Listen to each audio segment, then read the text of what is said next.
ஒரு ஊருல ஒரு தொழிலாளி வாழ்ந்துட்டு இருந்தாப்படி. அந்த தொழிலாளியோட வேலை என்னன்னா, டெய்லி காலையில அவரோட தோட்டத்துல இருக்கிற மண்ண தோண்டி, அந்த மண்ண எடுத்து கழுதையோட முதுகுல வச்சு, அத கொண்டு வந்து மார்க்கெட்ல விப்பாரு.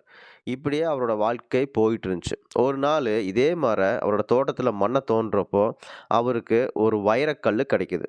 அந்த வைரக்கல்லோட மதிப்பு அவருக்கு தெரியல. "என்னடா இது! இந்த கல்லு மட்டும் வித்தியாசமா அழகா இருக்கே!" அப்படின்ட்டு அத கழுதையோட கழுத்துல கட்டிர்றாரு.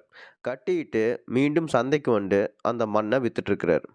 தற்செயலா ஒரு வியாபாரி அந்த கல்ல பார்த்த உடனே, "அடடா! என்னடா இந்த கல்லு இவ்ளோ அழகா இருக்கே!" அப்படின்ட்டு அந்த கழுதை வியாபாரிகிட்ட போயிட்டு, "எனக்கு இந்த கல்லு வேணும். எனக்கு நீங்க தர்றீங்களா?" அப்படின்னு கேட்ட உடனே, அந்த கழுதை வியாபாரி, "இந்த கல்லோட மதிப்பு ரூ. 50" அப்படின்னு சொன்ன உடனே, அந்த வியாபாரி, "சரி நான் உனக்கு ரூ. 50 குடுக்குறேன்" அப்படின்னு சொல்லிட்டு ரூ. 50 குடுத்து அந்த கல்லையும் வாங்கிர்றாரு. வாங்குன உடனே அந்த வியாபாரி தன்னோட கடையில தராசோட நடுப்பகுதியில இந்த கல்ல அலங்காரத்துக்கு வச்சர்றாரு. அங்க வர வாடிக்கையாளர் எல்லாருமே அந்த கல்ல பார்த்து ரொம்ப கவர்ந்து போறாங்க. தற்செயலா அந்த கடைக்கு ஒரு வைர வியாபாரி வராப்படி. வைர வியாபாரி அந்த கல்ல பார்த்த உடனே அவருக்கு பேரதிர்ச்சி. வியாபாரி கிட்ட போயிட்டு, "இந்த கல்லு ஏன் இங்க நீங்க வச்சிருக்கீங்க?" அப்படின்னு கேட்ட உடனே, "இந்த கல்லு அழகா இருக்குது. அதனால நான் தராசுல வச்சிருக்கேன்." அப்படின்னு அவர் சொன்னாரு. "சரி இந்த கல்ல நான் வாங்கலான்ட்டு இருக்கேன். நீங்க விக்கிறீங்களா?" அப்படின்னு அந்த வியாபாரி கேட்ட உடனே, அதற்கு கடையோட உரிமையாளர், "ஆ நான் விக்கிறதுக்கு ரெடி தான். ஆனா இது ரூ. 100 விலை. நீங்க வாங்கிக்குவீங்களா?" அப்படின்னு சொன்ன உடனே, வைரக்கல் வியாபாரி, "ஓஹோ! ரூ. 100க்குலாம் வாங்க முடியாது. ரூ. 80 குடுப்பியா?"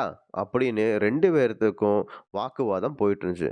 ரொம்ப நேரத்துக்கு அப்புறம் வைர வியாபாரி, இது சரிப்படாது. நான் கிளம்புறேன். எனக்கு இது வேண்டாம். நீங்களே வச்சுக்கோங்க." அப்படின்ட்டு அவரு அந்த இடத்த விட்டு போயிர்றாரு.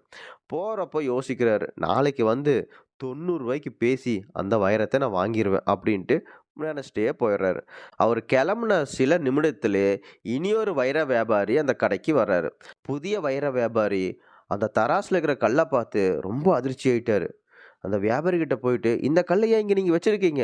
அப்படின்னு கேட்ட உடனே, "இது நான் அலங்காரத்துக்கு வச்சிருக்கேன்." அப்படின்னு கடையோட உரிமையாளர் சொன்னாரு. "அப்ப இந்த கல்ல நான் வாங்கிக்கிறேன். இதோட மதிப்பு என்ன?" அப்படின்னு கேட்ட உடனே, "இதோட மதிப்பு ரூ. 100 வாங்கிக்குவீங்களா?" அப்படின்னு சொன்ன உடனே அந்த வைர வியாபாரி உடனே ரூ. 100 குடுத்து அந்த வைரத்த வாங்கிட்டாரு. அடுத்த நாளு அந்த பழைய வைர வியாபாரி சந்தோஷமா உள்ளுக்குள்ள வராரு கடைக்குள்ள. வந்த உடனே அந்த வைரத்த காணோம். "யோவ் வியாபாரி எங்கேய்யா இந்த கல்ல காணோம்?" அப்படின்னு சொன்ன உடனே அந்த கடையோட உரிமையாளர், "நேத்தே ஒருத்தர் வந்தாருங்க. அவருக்கு நான் ரூ. 100க்கு வித்துட்டேன்." அப்படின்னு சொன்ன உடனே, அந்த வைர வியாபாரிக்கு ஒரு பெரிய கோவம் வந்து, "டேய் முட்டாள், மடையா!